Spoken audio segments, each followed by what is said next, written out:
Hello dear student, एक बार फिर से आप सबका स्वागत है जीएसीएस जयपुर यूट्यूब चैनल पे। यस, तो फाइनली बहुत सारे साथियों ने आरपीएससी सेकंड ग्रेड का एग्ज़ाम अटेम्प्ट कर लिया है और अब आने वाला जो आपका एग्ज़ाम है आरपीएससी फर्स्ट ग्रेड केमिस्ट्री, तो उस एग्ज़ाम के लिए हमें कितना पढ़ना है, किस तरीके से हमारे पेपर सेकंड जो आपका केमिस्ट्री का है, रसायन विज्ञान का है, किस तरीके से उस पर हमें फोकस करना है, किस तरीके से सिलेबस को कवर करना है, क्या कुछ पीछे वाली कट ऑफ रही है और क्या अब अपकमिंग जो आपका एग्ज़ाम है उसमें किस तरीके से हम अपने टारगेट लेके चले, फाइनली हमारा 177 जो पोस्ट आपकी है उनमें हमारा नाम आ जाए।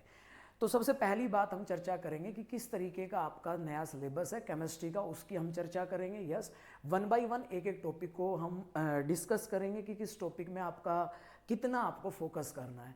उसके साथ साथ देखो, बड़ी भर्ती है, 177 पोस्ट है, तो डियर स्टूडेंट आपको अच्छे से मेहनत करनी पड़ेगी और कंपटीशन ज़बरदस्त रहने वाला है। और मैं आपको बता देता हूँ, मिनिमम आप मान के चलिएगा इस बार आरपीएससी फर्स्ट ग्रेड में 30,000 प्लस एप्लीकेशन फॉर्म आपके आने वाले हैं, क्योंकि लास्ट जो भर्ती हुई थी 2022 की उसमें आपके पास अराउंड 28,000 फॉर्म भरे गए थे। तो उसमें से आपको 177 पोस्ट में आपको अपनी सीट पक्की करनी है, तो पहले दिन से ही अपनी प्रिपरेशन स्टार्ट कर दीजिएगा। बहुत सारे साथी ऑनलाइन ऑफलाइन कहीं से भी आप पढ़ाई कर रहे होंगे। इस वीडियो में बेटा हम बात करने वाले हैं, सबसे पहली बात हमारी ये रहेगी कि कैसे हम अपने कोर्स को कवर करें, किस तरीके से हम अपनी पढ़ाई करें कि हमारा कोर्स टाइमली कवर हो जाए और किन किन इंपॉर्टेंट बुक पे हमें फोकस करना है। तो फर्स्ट ऑफ ऑल सबसे पहली बात अगर हम बात करें तो देखो, एक बात तय कर लीजिएगा, जो नंबर ऑफ पोस्ट है ये आप सेट कर लीजिएगा। यस, आपको 177 पोस्ट में अपना नाम पक्का करना है। पहला तो ये गोल डिसाइड कर लीजिएगा कि हमें इस बार की भर्ती में अपना चयन फाइनल करना ही है ना। तो कोई वो आपके दिमाग में किसी प्रकार का कोई डाउट नहीं होना चाहिए, हमें पढ़ाई करनी है और हमें इस लिस्ट में अपना नाम पक्का करना है। दूसरी बात आती है, देखो अगला हमारे पास, यस, तो शुरुआत करते हैं वन बाय वन। सबसे पहला आपके पास अगर एग्जाम पैटर्न, जो नए साथी है जो पहली बार इस एग्जाम को फेस कर रहे हैं, तो उनसे मेरा इतना सा निवेदन है, पहला काम आपका ये होना चाहिए डियर स्टूडेंट कि एग्जाम पैटर्न, अगर एग्जाम पैटर्न की बात की जाए तो आपके पेपर में दो आपके पास पेपर है ना, पेपर फर्स्ट और पेपर सेकंड। तो डियर स्टूडेंट सबसे बड़ी जो कमी रहती है, पिछला जो आरपीएससी का एग्जाम हुआ है 2025 में, उसमें ये रह गई कि पहले पेपर में फेल हो गए बच्चे, यानी कि पहले पेपर का जो आपका 40% वाला क्राइटेरिया था उसको फुलफिल नहीं कर पाए। ये सबसे बड़ी समस्या रही है बच्चों के साथ।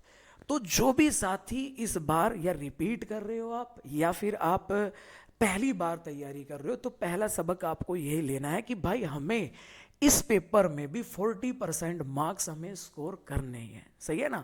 तो ये आपका डिसाइडिंग फैक्टर भी होता है और हमें 40 नहीं, हमें तो अच्छा स्कोर करना है, क्योंकि हमें ये नहीं करना कि हम 2 बार में तो सेलेक्ट हो गए लेकिन फाइनली जो 177 पोस्ट थी उनमें हमारा नाम नहीं आया, तो कोई मलाल नहीं होना चाहिए। तो पहला आपका टारगेट यही होना चाहिए कि भाई आपको पहले पेपर के बिना आप अपना सिलेक्शन पक्का नहीं कर सकते। तो जो मेरे भाई अदर स्टेट से अगर इस एग्ज़ाम का फॉर्म भर दिया आपने और इस एग्ज़ाम को आप टारगेट कर रहे हो, तो आपका जो जीएस वाला पोर्शन है पेपर फर्स्ट, उसका पूरा सिलेबस आप निकालिएगा। उसकी आज के वीडियो में हम चर्चा नहीं करेंगे, आज हम दूसरे जो आपका पेपर सेकंड है उस पर फोकस करेंगे। तो याद रहे, पहला क्राइटेरिया तो आपके पास ये होना चाहिए, यानी कि हमें सर दोनों पेपर पे फोकस करना है, पहला तो जरूरी है, मैंडेटरी है। दूसरा देखो, आपके पास 150 क्वेश्चंस आएंगे, 300 नंबर का पेपर होगा और ऑलमोस्ट इसमें भी इस बार जो है बहुत सारे साथी आराम से 240 250 प्लस इस वाले पेपर में वो नंबर लेके आ रहे हैं ना। तो ये पेपर तो लगभग सबका बेस्ट ही गया है जो पिछला एग्जाम गया, लेकिन फिर भी हमें इन 300 नंबर में से और कितना मैक्सिमम हम कर सकते हैं ना, क्योंकि यहाँ आपको मिनिमम क्राइटेरिया तो 40% वाला आपको सेटिस्फाई करना पड़ेगा। तो अगर हम बात करते हैं सब्जेक्ट की, तो इसमें क्या हो रहा है, जैसे पिछले पेपर की बात करें तो 130 से 132 क्वेश्चन आपके केमिस्ट्री के पूछे जा रहे हैं और 15 से 20 क्वेश्चन के बीच में आपके पास साइकोलॉजी के क्वेश्चन आ रहे हैं। तो मेन फोकस आपका ये होना चाहिए कि जो केमिस्ट्री वाला पोर्शन है, जिसकी आज के वीडियो में हम चर्चा करने वाले हैं, इसमें से हमसे कोई गलती ना हो, क्योंकि ये सेफ है, ये सिक्योर है, सही है ना। ये तो क्राइटेरिया आपको पढ़ना ही है। इसका तो आपको रोज 2 घंटे पहले पेपर का दिमाग में बैठा लो, पहले पेपर का आज से ही रोज रेगुलर थोड़ा थोड़ा आप पढ़िएगा। चाहे वो आप ऑफलाइन पढ़ रहे हो किसी संस्थान से, या फिर आप ऑनलाइन आपने कोर्स कर रखा हो, या फिर आपके पास नोट्स हो, तो पहले पेपर को तो पढ़िएगा। जितने भी प्रीवियस ईयर के क्वेश्चंस आए हुए हैं पेपर फर्स्ट के, वो सारे सोल्व कीजिएगा, सही है। बाकी अगर बात करें आपके सब्जेक्ट की, तो सब्जेक्ट में देखो आपके सिलेबस की बात की जाए, ओवरऑल आपके पास 29 यूनिट्स हैं, 29 यूनिट आपको कवर करनी है जो सिलेबस आरपीएससी ने दिया है। देखो भाई, तो सबसे पहले हम सिलेबस की चर्चा करेंगे, फिर कट ऑफ की चर्चा करेंगे। यस, सिलेबस में देखो आप अगर बात करें सीनियर सेकेंडरी लेवल, ये आपका 11th-12th वाला जो पोर्शन है उस टॉपिक से क्वेश्चन आते हैं। बट अब परमाणु संरचना से इस बार भी एटॉमिक स्ट्रक्चर से क्वेश्चन पूछे गए हैं, 2 से 3 सवाल। अभी पूरा आइडिया देखेंगे किस टॉपिक से कितने क्वेश्चन आते हैं, लेकिन आप देखिएगा। दूसरा आपका आता है P block element, P block elements, P block chemistry आपको पूरा पढ़ना है। दूसरी यूनिट ये हो गई। उसके अलावा अगर हम बात करें यूनिट नंबर 3 की, तीसरा आता है ट्रांजिशन एलिमेंट। ट्रांजिशन एलिमेंट जो है ये आपका यहाँ पे डी ब्लॉक वाला दिया हुआ है। कौन सा दिया हुआ है? D block. और इसी में भी आपका लेंथेनाइड लिखा हुआ है, lanthanide contraction and it's consequences, है ना। यानी कि ट्रांजिशन एलिमेंट और एप ब्लॉक एलिमेंट ये आपको पढ़ने हैं। देन आपका सॉलिड और सरफेस केमिस्ट्री, ये दोनों एक जगह लिखे हुए हैं, सही है। तो यानी कि सॉलिड स्टेट भी आपको पढ़ना है, और दूसरा आपका सरफेस केमिस्ट्री वाला जो पोर्शन है ये भी आपको कवर करना है। यूनिट नंबर 5, यस, विलियन सबने पढ़ लिया होगा, आपका सॉल्यूशन वाला चैप्टर है। नंबर 6 आपका थर्मोडाइनमिक्स है, और फिर आपका ऑर्गेनिक में एल्केन, एल्कीन, एल्काइन और हेलो एल्केन्स। एक बार आप यूनिट देख लीजिएगा। तो टोटल बेटा 10 यूनिट है।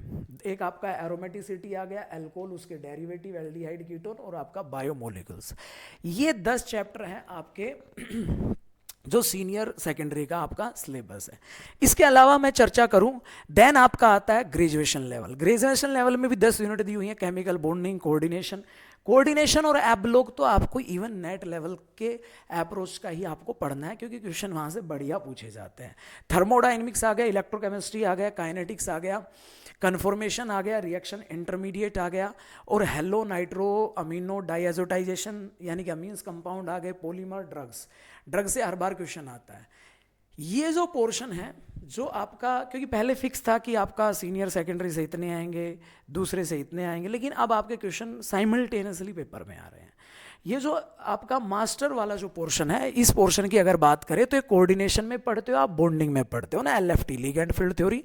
दूसरा ऑर्गेनोमेटेलिक में कोई ज़्यादा इतना हैवी नहीं पूछता है, बेसिक जो उसने कंपाउंड दिए वहीं से सवाल पूछता है। यस, देखो फिजिकल केमिस्ट्री में ध्यान रखिएगा, 3 यूनिट ऐसी है जो आपको भर भर के नंबर देती हैं। Chemical kinetics, thermodynamics, electrochemistry. इनमें आपके क्वेश्चन जो पूछे जाते हैं मोर देन 6 ही आते हैं पेपर में, यानी कि 6 से 10 के बीच में रहता है, कई बार ज़्यादा भी हो जाते हैं। तो ये 3 टॉपिक आपके फिजिकल केमिस्ट्री के हैं, बाकी सभी टॉपिक से 1-1, 2-2 क्वेश्चन आपके बनते हैं, क्योंकि आपके केमिस्ट्री के क्वेश्चन आने हैं 130 के अराउंड क्वेश्चन आ रहे हैं। और सब्स्टिट्यूशन, रिएक्शन मैकेनिज्म पूरा पढ़ना है बेटा, पेरिसाइक्लिक और फोटो केमिस्ट्री पढ़ना है। एनवायरमेंटल पोल्यूशन में 4 टॉपिक है, चारों टॉपिकों को अच्छे से पढ़िएगा। और आपका स्पेक्ट्रोस्कोपी में IR, UV, NMR, ये आपके जो टॉपिक है 9 टॉपिक आपके MSc लेवल के। तो टोटल यूनिट्स जो हैं, जो एज पर सिलेबस हम देखें, टोटल यूनिट्स की अगर बात की जाए जो सिलेबस के अकॉर्डिंग है, तो टोटल यूनिट्स आपकी बनती है 29, सही है। और अगर हम लेके चलें एक यूनिट के रेस्पेक्टिवली अगर क्वेश्चन लेके चलते हैं तो 2 से 3 तो बनती हैं, लेकिन कुछ बड़े चैप्टर हैं तो उनसे ज़्यादा सवाल आते हैं। अब क्योंकि क्वेश्चन आपके 130 आ रहे हैं, तो एग्जामिनर ये रहेगा कि किसी भी यूनिट से आपका सवाल नहीं छूटेगा, हर यूनिट को कवर करना जरूरी है। और अगर हम बात करें थोड़ा सा, अगर मैं फिजिकल की बात करूं, तो फिजिकल में देखो आपको ना शुरुआत करनी है मोल अवधारणा से। मोल कॉन्सेप्ट आपको पढ़ना है, क्योंकि ये पढ़ोगे तभी आप सॉल्यूशन पढ़ पाओगे। तो ये दोनों आप कॉम्बिनेशन में आप कवर कर सकते हो ना, मोल अवधारणा और आपका विलायक, ठीक है। उसके अलावा जब थर्मो पढ़ते हो तो थर्मो के साथ आपको थर्मोकेमिस्ट्री दोनों आपको पढ़नी है। थर्मोकेमिस्ट्री से भी आपके क्वेश्चन पूछे जाते हैं, मैं फिजिकल का बता रहा हूँ। तीसरा बेटा आपका, पहले क्वांटम का भी कुछ मेंशन था, लेकिन एटॉमिक स्ट्रक्चर के साथ बेसिक क्वांटम का आइडिया आपको होना चाहिए, वहां से भी कई बार पेपर में PYQ में सवाल पूछे गए हैं, ठीक है। उसके अलावा जब आप केमिकल काइनेटिक्स आप पढ़ोगे, केमिकल काइनेटिक्स की अगर हम बात करें तो केमिकल काइनेटिक्स के साथ आपको क्या पढ़ना पड़ेगा भाई, सरफेस केमिस्ट्री। ये दोनों यूनिट आप कंबाइनली पढ़ सकते हो, ठीक है। उसके अलावा आपका इलेक्ट्रो के साथ आपको क्या पढ़ना पड़ेगा, इलेक्ट्रो के साथ आपको पढ़ना पड़ेगा आयनिक इक्विलिब्रिया। क्या पढ़ना पड़ेगा, आयनिक इक्विलिब्रिया। बेसिकली केमिकल इक्विलिब्रिया से भी कई बार क्वेश्चन पूछे जाते हैं, केमिकल इक्विलिब्रिया और आपका सॉलिड स्टेट। पहले ग्रुप थ्योरी की बात की जाए तो ग्रुप थ्योरी से भी सिलेबस में नहीं है, हालांकि क्वेश्चन आरपीएससी पूछता रहा है, लेकिन मेजरली फिजिकल केमिस्ट्री के आपके ये सारे टॉपिक हैं जो आपको कवर करने हैं, ठीक है। उसके अलावा अगर हम बात करें इनऑर्गेनिक में इन ये जो टॉपिक हैं, सबसे देखो डिसाइडिंग रोल जो है ना, ध्यान रखिएगा, आरपीएससी में केमिस्ट्री में आपका जो डिसाइडिंग रोल रहेगा वो आपका फिजिकल केमिस्ट्री का रहेगा। क्योंकि ऑर्गेनिक केमिस्ट्री में क्वेश्चन की बात करें, इनऑर्गेनिक में बात करें, डायरेक्ट फैक्चुअल क्वेश्चन पूछ लेगा, आप बिल्कुल सिंपल बेसिक क्वेश्चन आपसे पूछता है। थोड़ा बहुत जो बायोलॉजी बैकग्राउंड के जो स्टूडेंट हैं उनको केमिस्ट्री में अपना अच्छा और बेस्ट स्कोर करना है, तो ये सारी यूनिट आप लिख लीजिएगा। ईच एंड एवरी यूनिट आपको पढ़नी है।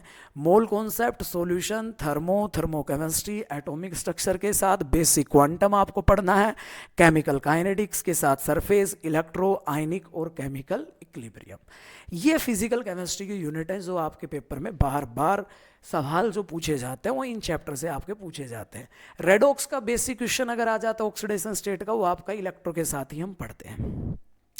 तो ये तो आपकी कहानी होगी पूरी की पूरी फिजिकल केमिस्ट्री की ना। ये चैप्टर कहीं पे भी अगर कोई टॉपिक आपने, अब मैं आपको बता भी देता हूँ, जो आप सिलेबस देख रहे हो उस सिलेबस में ही ये सारे टॉपिक आपके मेंशन है, सही है ना। एटॉमिक स्ट्रक्चर आ गया आपका फिजिकल से, सही है। दूसरा आपका ये सॉलिड स्टेट और सरफेस आ गया है, सही है। सॉल्यूशन आ गया है, थर्मोडायनेमिक्स आ गया है। ये आपके ग्रेजुएशन लेवल की बात की जाए तो ग्रेजुएशन लेवल में आपके पास इलेक्ट्रोकेमिस्ट्री, केमिकल काइनेटिक्स और थर्मोडायनेमिक्स आ गया है। 3 टॉपिक जो है वो आपके हर जगह दिए हुए हैं, इसलिए इनको सबसे अच्छे से पढ़ना है ना। ये तीनों टॉपिक बेटा, काइनेटिक्स, इलेक्ट्रोकेमिस्ट्री, थर्मोडायनेमिक्स, ये आपके मतलब इनसे क्वेश्चन आपका हायर लेवल का भी पूछा जाता है। इलेक्ट्रो से जैसे आपका डी बाई हक्कल-ओंसगर इक्वेशन कई बार पूछ ली, काइनेटिक्स से माइकलिस मेंटन मैकेनिज्म पूछ लिया, एसिड बेस कैटालिसिस पूछ लिया। तो कुछ क्वेश्चंस तो बिल्कुल आपको बिल्कुल नहीं मिलेंगे, जैसे आपके वेव फंक्शन पूछ लेता है क्वांटम से हाइब्रिडाइज्ड ऑर्बिटल के। तो कहने का मतलब अगर आपको अपना गोल सेट करना है तो सिलेबस की एक एक लाइन आपके नोट्स में होनी चाहिए। हर टॉपिक आपने अच्छे से पढ़ा हुआ होना चाहिए, हर टॉपिक आपने लिखा हुआ होना चाहिए। आरपीएससी की खास बात यह है, जो सिलेबस आपका है उस सिलेबस से बाहर सवाल नहीं आता है। मैक्सिमम क्वेश्चन जितने मैंने पेपर देखे हैं एज पर सिलेबस, अभी आरपीएससी सेकंड ग्रेड का एग्जाम आया था तो एज इट इज बिल्कुल आपके सिलेबस के अकॉर्डिंग ही था ना। चलिएगा नेक्स्ट जो है अब बात करते हैं थोड़ा सा कट ऑफ। जैसे जो लास्ट एग्जाम हुआ है उसका रिजल्ट अभी आने वाला है, उसका बता रहे हैं कि भाई कट ऑफ आपकी लो जा सकती है, क्योंकि पहले एग्जाम में बहुत कम स्टूडेंट क्वालिफाई हो पाए। तो ये 13, 18, 22 का ट्रेंड है। 22 के ट्रेंड में देखो 326, जब नंबर ऑफ पोस्ट कितनी थी 122। तो आप मान के चलिएगा अब 2025 चल रहा है तो और भी बहुत सारे साथी एमएससी पास आउट हुए होंगे, और भी बहुत सारे साथी रिपीटर स्टूडेंट हुए होंगे जो बार बार तैयारी कर रहे हैं। तो ये मान के चलिएगा और ऑल ओवरऑल जो लास्ट टाइम 2022 में 28,000 फॉर्म भरे गए थे आरपीएससी फर्स्ट ग्रेड केमिस्ट्री में, और उसमें मैं बता रहा हूँ कि जो जर्नल की कट ऑफ गई थी वो 326 नंबर गई थी। हमारे यहाँ से जो स्टूडेंट चयनित हुए थे उनके हाईएस्ट नंबर 370 थे 450 में से, जिनका AIR 2 था। तो भाई अब आप अपना गोल जो है वो 350 प्लस का ही सेट करके चलो, और पेपर फर्स्ट और पेपर सेकंड, मैं बार बार कह रहा हूँ पेपर फर्स्ट को रोज समय दीजिएगा। कट ऑफ आपके सामने है, आपको फाइनल अपना सिलेक्शन लेना है तो ठीक है। यस, अब देखो यूनिट वाइज पूरा कंट्रीब्यूशन आपके सामने है, किस यूनिट से कितने क्वेश्चन आपके पूछे जा रहे हैं। एटॉमिक स्ट्रक्चर 2022 में कम हुआ है, 2016 में 10 सवाल आ गए थे। इसी में क्वांटम मिक्स है ना, एटॉमिक और क्वांटम साथ ही पूछता है। थर्मोडायनेमिक्स प्लस थर्मोकेमिस्ट्री देख लो भाई 10 प्लस 2022 में भी कितने सवाल आए थे आपके, 14 क्वेश्चन थर्मोडायनेमिक्स के पूछे गए थे। सरफेस केमिस्ट्री में एवरेज रहा है, बढ़ेगा, उसके अलावा इलेक्ट्रोकेमिस्ट्री में कितने पहुंच गया था, 10 में। केमिकल काइनेटिक्स, ये 3 टॉपिक है जो आपको भर भर के सवाल देंगे। तो जिनका फिजिकल वीक है और आपको सिलेक्शन पक्का करना ही है, समय है भाई, जून में आपका एग्जाम होने वाला है। तो अभी से फिजिकल केमिस्ट्री की एक एक चैप्टर को, मैं कह रहा हूँ, मोल कॉन्सेप्ट सॉल्यूशन से शुरुआत कीजिएगा और सीक्वेंस वाइज सारे टॉपिक अच्छे से कवर कीजिएगा, छोड़ना कुछ भी नहीं है। इन टॉपिकों में तो जितना ज़्यादा आप पढ़ सकते हो, इलेक्ट्रोकेमिस्ट्री, थर्मोडायनेमिक्स और केमिकल काइनेटिक्स, क्योंकि ये तीनों टॉपिक आपके एमएससी वाले सिलेबस में भी ऐड किए हुए हैं ना, पोस्ट ग्रेजुएशन, तो इसलिए मिस नहीं करना है। ऑर्गेनिक की बात की जाए तो ऑर्गेनिक में एवरेज सबसे ज़्यादा जो है वो आपका reaction intermediate, reagent, name reaction, इनका रहा है, लेकिन जीओसी से ही बहुत सारे क्वेश्चन पूछता है। तो पूरा चार्ट आपके सामने, एनवायरनमेंट से भी सवाल आ रहा है, पॉलीमर से भी आ रहा है, ड्रग से भी आ रहा है, स्पेक्ट्रोस्कोपी से भी आ रहा है, पेरिसाइक्लिक फोटोकेमिस्ट्री, और ये आपका रिएजेंट, नेम रिएक्शन, इसमें आपके सारे कंपाउंड आ गए ना, एल्केन, एल्कीन, एल्काइन, आपका alcohol, phenol, ether, aldehyde, ketone, amines. तो पूरा इन दोनों चैप्टर में ही आपका आ जाता है, वहीं से आपके क्वेश्चन पूछे जा रहे हैं। तो आपको sequence wise each and every unit पे फोकस करना है, सही है। तो पहले जो साथी ऐप पे पढ़ाई कर रहे हैं, जिस सीक्वेंस में हम आपको टॉपिक पढ़ाते हुए चल रहे हैं, वो पढ़ना है। दूसरा जो फोकस करना है, यस, ये तो आपका हो गया भाई क्राइटेरिया हो गया ना। अब अगर हम बात करें इसमें, ये आपका इनऑर्गेनिक का, यस, इनऑर्गेनिक के और ट्रेंड आप देख लीजिएगा, GOC, chemical bonding, app block को नहीं छोड़ना है भाई। एप ब्लॉक, बाई इनऑर्गेनिक से बेसिक सा क्वेश्चन पूछ लेता है, हर बार पूछता है वो पेपर में, सही है ना।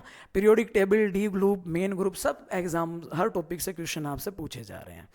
ये पूरी पीडीएफ आपको हमारे टेलीग्राम लिंक पे भी आपको मिल जाएगी, ताकि थोड़ा सा आपको आइडिया रहे। अब बात करते हैं भाई किन चीज़ों पे सर हमें फोकस करना है। तो पहला तो देखो साथियों, सबसे पहला पॉइंट तो आपको ये ध्यान रखना है, अगर आप, बहुत सारे साथी ऐसे भी हैं जो GACS ऐप पे पढ़ रहे हैं, या फिर आप किसी भी कोचिंग संस्थान से पढ़ रहे हो, या फिर सेल्फ, बेटा हर यूनिट के आपके हैंड रिटन नोट्स खुद के होने चाहिए। खुद के क्यों होने चाहिए? नोट्स जो होने चाहिए वो आपके सेल्फ होने चाहिए। ये सबसे पहली इंपॉर्टेंट बात है, नोट्स आपके स्वयं के होने चाहिए, क्योंकि चीज़ों को जब तक एक बार नहीं लिखोगे, बहुत सारे ऐसे साथी कई बार कॉल करते हैं कि सर उसकी PDF, उसका नोट्स, ये नोट, इससे कुछ नहीं होगा। चीज़ें आप सोच रहे हो कि आप एक बार भी नहीं लिखना चाह रहे जो एग्ज़ाम में आएगा, ये सबसे बड़ी गलती होती है, सबसे बड़ी मिस्टेक होती है। तो प्लीज़ इस चीज़ को अवॉइड कीजिएगा, समय दीजिएगा, समय दोगे तभी चीज़ें पेपर में सही होंगी। बहुत सारे लोग ऐसे भी क्वेरी करते कि हमारे पास समय नहीं है, बस हम पढ़ लेंगे, ऐसे करने से कुछ नहीं होगा। सेल्फ लिखिएगा जरूर, हर टॉपिक को एक बार लिखिएगा, समय है अभी आपके पास। दूसरे नोट्स जो हैं वो आपके सेल्फ होने चाहिए, इसमें आपको कुछ भी किंतु परंतु नहीं करना है। दूसरा, यस, अगर आप RPSC का एग्जाम देने वाले हैं तो NCERT को एक बार जरूर फॉलो कीजिएगा, सही है ना। चाहे फर्स्ट ग्रेड का एग्जाम दे रहे हो आप, चाहे सेकंड ग्रेड का दे रहे हो, बुक आप यही फॉलो करनी है। नोट्स जिस भी संस्थान से आप पढ़ रहे हो या हमारे से पढ़ रहे हो, अपने हर चैप्टर के अच्छे से नोट्स बनाने हैं। तीसरी चीज आती है बेटा, यस, PYQ, क्योंकि RPSC ऐसा तो है नहीं कि कोई कॉलेज लेक्चर में तो फिर भी कोई नया सवाल पूछ लेता है किसी स्टैंडर्ड बुक से। स्कूल लेक्चर में कोई भी आपका, मैं कह रहा हूं, अगर आपने 70 to 80% पेपर का आपका पहले ही कवर हो जाएगा। अगर RPSC के जितने भी एग्जाम हो रखे हैं उनके सवाल अगर आपने टाइमली सोल्व कर लिए, 3 चीजों पे आपको ध्यान रखना है। ये 3 चीजें आपको फॉलो करनी है बस। नोट्स जो आप पढ़ रहे हो, जो हम आपको पढ़ा रहे हैं, सही है ना, उसमें आप चीजें सीख ही रहे हो। साथ की साथ एक बार NCERT बुक और NCERT एग्जाम्पलर, सही है, ये आप जरूर कवर कीजिएगा क्वेश्चंस, सही है ना। यस, नंबर 4 पे आता है बेटा आपकी टेस्ट सीरीज। टेस्ट सीरीज में हम आपसे क्या पूछते हैं? टेस्ट सीरीज में आपका लगभग जितने भी मेजर पेपर बनते हैं, माइनर पेपर बनते हैं, उसमें NCERT का भी विशेष ध्यान दिया जाता है। अगर आप ऐप पे पढ़ाई कर रहे हैं तो उसमें आपका जो कोर्स का कंटेंट है वो तो आपको पढ़ना ही है, लेकिन NCERT सीरीज जो अवेलेबल है वो भी उसी में अवेलेबल है, वो भी एक बार आपको कवर जरूर करनी है। तो इस तरीके से आप पढ़ाई करोगे तो ये आपको हर पीजीटी के एग्ज़ाम में आपके लिए हेल्प करेगी। यस, बहुत सारे साथी जो हैं वो एमएससी वाले टॉपिकों से घबराते हैं। तो देखो एमएससी वाले टॉपिक जो है, क्योंकि जब आप तैयारी करते हो तो उसमें ऐसे अलग अलग हम नहीं पढ़ाते हैं ना। मान लो आपका थर्मोडाइनमिक्स आ गया तो कक्षा 11वीं का जो शुरू होता है बेसिक से लेके पूरा ही आपको पढ़ाया जाता है। काइनेटिक्स आ गया तो कक्षा 12वीं से लेके पूरा एमएससी तक का एक जगह पढ़ाया जाता है। मान लो केमिकल बॉन्डिंग आ गई तो पूरी आपको एक जगह पढ़ाई जाएगी। कोऑर्डिनेशन आ गया तो पूरा कोऑर्डिनेशन एक जगह आएगा। तो इस तरीके से आपको पूरे जो नोट्स हैं वो सेल्फ बनाने हैं, एनसीईआरटी बुक को फॉलो करना है। पीवाईक्यू से आपसे 70 से 80% का काम तय हो जाएगा। तो जो बुक है, जैसे जो साथी ऑफलाइन पढ़ रहे हैं तो पहले दिन ही हम आपको बुक दे देते हैं। जो जो टॉपिक आपका खत्म होता जाए उस बुक को कवर करते हुए चलो, उस बुक का वीडियो सॉल्यूशन देखते हुए चलो, सही है।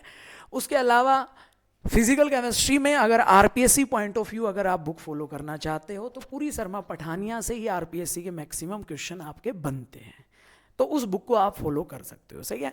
बाकी ऑर्गेनिक में बिल्कुल बेसिक ही क्वेश्चन आते हैं, इनऑर्गेनिक में आपसे थ्योरेटिकल बेसिक क्वेश्चन पूछे जाते हैं।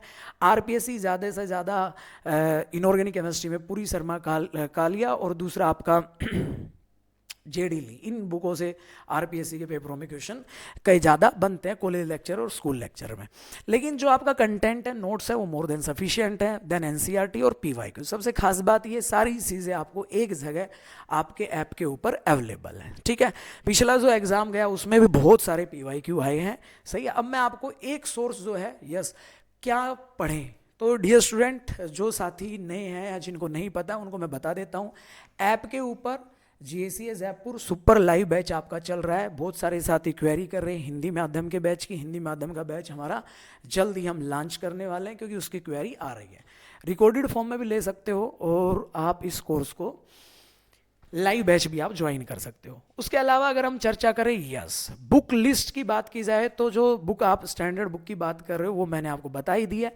लेकिन अगर आप आरपीएससी पीवाईक्यू एक ही जगह आप कहीं सर्च कर रहे हैं तो डियर स्टूडेंट, ये हमारी बुक है जिसमें आपके 2011 से लेके 2025 केमिस्ट्री के लगभग आपके मान के चलो 65+ पेपर आरपीएससी के इस बुक में कवर हैं, अलग अलग एग्जामों के। RPSC chemist, RPSC second grade college lecturer, school lecturer, DSSB, SET, senior teacher, KVS, PCT, all state PCT exam. तो ये आपके लिए हर टॉपिक में क्या होगा, मान लो फॉर एग्जाम्पल आपने एल्कीन एल्कीन एल्काइन पढ़ा तो चैप्टर पढ़ा एक, जब उसके आपको 150 से 200 पीवाईक्यू एक जगह मिल जाएंगे तो पूरा चैप्टर आपको याद हो जाएगा, वो सवाल आपने कर लिए और फिर आपने उस चैप्टर का टेस्ट पेपर लगा लिया। फॉर एग्जाम्पल आपने केमिकल काइनेटिक्स पढ़ा, केमिकल काइनेटिक्स के 200+ सवाल है, थर्मो के आपके 200+ सवाल है आरपीएससी के जो आए हुए हैं एक ही जगह, सही है। तो ये बुक आप जरूर फॉलो कीजिएगा, आपको एक जगह टॉपिक वाइज सभी क्वेश्चन मिलेंगे। तैयारी आप कर रहे हो उसमें और हेल्प मिलेगी, यस। तो इस बुक में आपके बेटा कितने क्वेश्चन है, 100+ MCQ है। अगर पीजीटी लेवल की बात की जाएगी तो पीजीटी लेवल के आपके 3000+, ये 3000+ आपके मतलब आरपीएससी के आपको एमसीक्यू मिल जाएंगे पीजीटी लेवल के, क्योंकि कुछ टॉपिक आपके इसमें कॉलेज लेक्चर के भी हैं, वो आपको अगर कॉलेज लेक्चर का एग्जाम दे रहे हो तो वो आपको हेल्प करेंगे, लेकिन बाकी आपके एग्जाम के लेवल के क्वेश्चन इसमें हैं। उसके अलावा ये रहा बेटा, ये जो है ना, ध्यान से सुनना, समझना एक बार। आरपीएससी क्या करता है, आरपीएससी आपका जो क्वेश्चन पूछता है, कुछ क्वेश्चन आपके नीट के एग्जाम के रिपीट हो जाते हैं, सही, आरपीएससी में। तो मेन ये है, इस बुक में क्या है, एक तो आरपीएससी सेकंड ग्रेड के सभी पेपर है, दूसरा लैब असिस्टेंट के सभी पेपर है, तीसरा बीएससी नर्सिंग के पेपर हैं, क्योंकि बीएससी नर्सिंग में भी नीट के सवाल आते हैं और आरपीएससी फर्स्ट ग्रेड में भी काफ़ी, पिछले पेपर में काफ़ी नीट के सवाल आपके एग्जाम में आए हैं। तो एक सोर्स आपके पास ये है, इसमें केमिस्ट्री के लगभग आपके 1000 MCQ हैं। दूसरा, केमिस्ट्री के तो हैं ही, फर्स्ट ग्रेड में तो हेल्प करेगी, और अगर आप सेकंड ग्रेड का एग्जाम आपने भर दिया है, फॉर्म भर दिया है, तो सेकंड ग्रेड में भी आपको हेल्प मिलेगी। ये दोनों बुक जो हैं ये हमारे ऐप के ऊपर अवेलेबल है। जीएसीएस जयपुर ऐप डाउनलोड करोगे, वहाँ पे पूरा ये कोर्स भी अवेलेबल है, किसी भी कोर्स में आप इन्वॉल्व हो सकते हो। तो ये थी कट ऑफ एनालिसिस, सिलेबस की हमने चर्चा की और किस तरीके से आपके पास टॉपिक वाइज ट्रेंड रहा है, सही है। और मैं चाहूँगा यार, अब बारी आपकी, सही है। तो कुछ तस्वीरें आपको पीछे नज़र आ रही हैं। यस, ये हमारे आरपीएससी के सुपरस्टार रहे हैं 2023 की भर्ती, जिसमें रिजल्ट हमने सेलिब्रेट किया था। उसके साथ ही साथ ये आपका हरियाणा पीजीटी के विद्यार्थी 2025 में जो सेलेक्ट हुए थे वो आपके सामने है। यस, उसके अलावा सीएसआईआर नेट की बात करें, चाहे राजस्थान सेट की बात करें, असिस्टेंट प्रोफेसर के एग्ज़ाम की बात करें, हर एग्ज़ाम में जीएसईएस के बच्चे जो साथी हैं जिन्होंने भी अपनी तैयारी की सेलेक्ट हुए हैं। तो अब समय ये है कि जो साथी क्वेरी कर रहे थे, बिना किसी देरी से कहीं से भी आप किसी भी संस्थान से आप पढ़ाई कर रहे हो, तो ये जो पीवाईक्यू वाला जो मैंने बुक बताई, ये आपको हेल्प करेंगी, डेफिनेटली हेल्प करेंगी। और इसका हमने सेकंड एडिशन इस बार निकाला है। पहला एडिशन पिछली भर्ती में, असिस्टेंट प्रोफेसर की भर्ती में निकाला था। और ये यूज़फुल है जब आपको सारी चीज़ें, आपको पेपर जो अदर स्टेट से भी हैं जिन्होंने आरपीएससी फर्स्ट ग्रेड का फॉर्म भरा हुआ है, आपको आइडिया हो जाएगा कि किस तरीके का पेपर जो है वो आरपीएससी कंडक्ट कराती है। सही है। तो साथियों, अगर कोई भी किसी भी ऑनलाइन कोर्स से रिलेटेड, जो विद्यार्थी हिंदी मीडियम के लिए हमें बार बार कॉल कर रहे थे आरपीएससी फर्स्ट ग्रेड और सेकंड ग्रेड, तो जल्द ही उसका अनाउंसमेंट हम करने वाले हैं। सही है, थोड़ा सा इंतजार कीजिएगा। बाकी ऑनलाइन जो आपका बाईलैंग्वेज बैच है इंग्लिश मीडियम में, जिसमें हम नोट्स लिखवाते हैं, पढ़ाते तो हिंदी में है जैसे आपको चर्चा कर रहे हैं, बस हिंदी मीडियम में ये होगा कि भाई उसमें हिंदी में ही आपको नोट्स लिखवाएंगे। भाई कंटेंट केमिस्ट्री वही है, केमिस्ट्री कोई चेंज नहीं होती है। और अगर आप RPSC assistant professor, school lecturer, किसी भी सीएसआईआर नेट एग्ज़ाम की टेस्ट सीरीज़ या कोर्स ज्वाइन करना चाहते हैं, एमपी असिस्टेंट प्रोफेसर, कोई भी स्कूल लेक्चरर या फिर कॉलेज लेक्चरर या फिर सीएसआईआर नेट या फिर आरपीएससी सेकंड ग्रेड या फर्स्ट ग्रेड, हमारा ये ऐप है जीएसईएस जयपुर ऐप, आप डाउनलोड कर लीजिएगा। गिवन नंबर पे आप अपनी क्वेरी कर सकते हैं, व्हाट्सअप कर सकते हैं। Thank you so much. Video अच्छा लगा हो तो अपने दोस्तों के साथ जरूर शेयर कीजिएगा। इस वीडियो में हमने आरपीएससी के सिलेबस की चर्चा की, आरपीएससी में किस टॉपिक में से कितने मार्क्स आते हैं उसकी हमने चर्चा की। दूसरा, कट ऑफ एनालिसिस हमने देखा और किस तरीके से किन चीज़ों में हमें गलती नहीं करनी है, जो हमारा वीक पोर्शन है उस पर हम फोकस करेंगे। Target 2026। Wish you all the best. Thank you so much.